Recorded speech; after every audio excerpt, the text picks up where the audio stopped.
ya mengaku A, mengaku B, mengaku Z, silahkan. Wala yadurruna, tidak memudaratkan kita.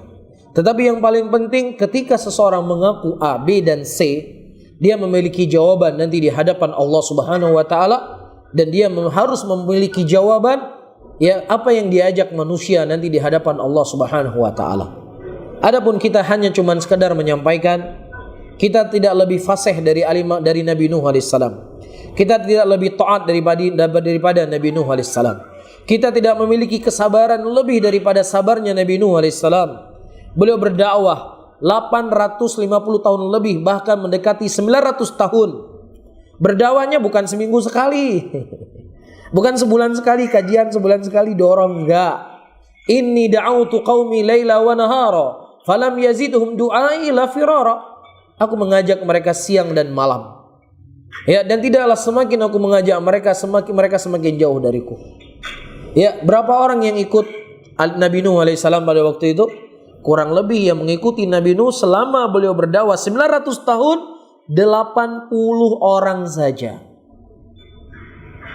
Ya, mungkin Mas Badrimin buka Bali mengaji, ya alhamdulillah mungkin lebih dari 80 orang bisa ditarik untuk bisa taat kepada Allah, bisa mengajak salat. Bukan berarti Mas Badrimin lebih hebat dari Nabi Nuh, jauh sekali, nggak ada perbandingan.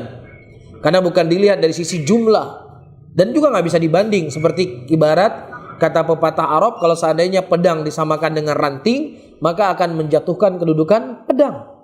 Ya, namun syahid yang ingin kita sampaikan para hadirin dan hadirat yang dimuliakan oleh Allah, bagaimana hebatnya Nabi Nuh alaihissalam menyampaikan dakwah dengan ikhlas kepada Allah Rabbul Alamin, dibimbing wahyu langsung dari Allah Rabbul Alamin. Tetapi bersama dengan itu, tidaklah semua ucapan beliau diterima oleh manusia pada waktu itu. Ya, bahkan anak beliau sendiri tidak diterima oleh manusia. Al-Imam Abdullah bin Abbas radhiyallahu ta'ala anhu, habarul ilm, lautan ilmu, yang didoakan oleh Nabi SAW. Begitu fasih beliau berbicara, begitu kuat hujah yang beliau sampaikan di hadapan orang Khawarij.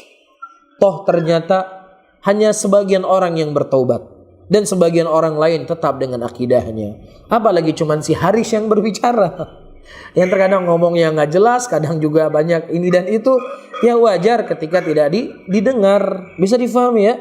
Jadi apa yang ingin saya sampaikan, janganlah kemudian kita berputus asa, janganlah kemudian kita menganggap bermalas-malasan karena tidak ada orang yang mau menerima kita dan lain sebagainya. Itu bukan urusan kita. Yang paling terpenting bagi kita, bagaimana dakwah ini kita sampaikan. Yang terkadang dakwah ini akan disebarkan oleh Allah, ya ketika kita sudah meninggal, untuk menjaga, mungkin kita nggak pantas untuk melihat banyak orang-orang yang mengikuti kita, yang itu dikhawatirkan akan ada riya dalam qalbu kita karena memang iman kita lemah. Ya mungkin Allah menjaga itu semuanya setelah kita meninggal. Jadi intinya, ayol hadirun, kita tidak melihat berapa banyak orang yang mendengar kajian kita, berapa banyak orang yang hadir.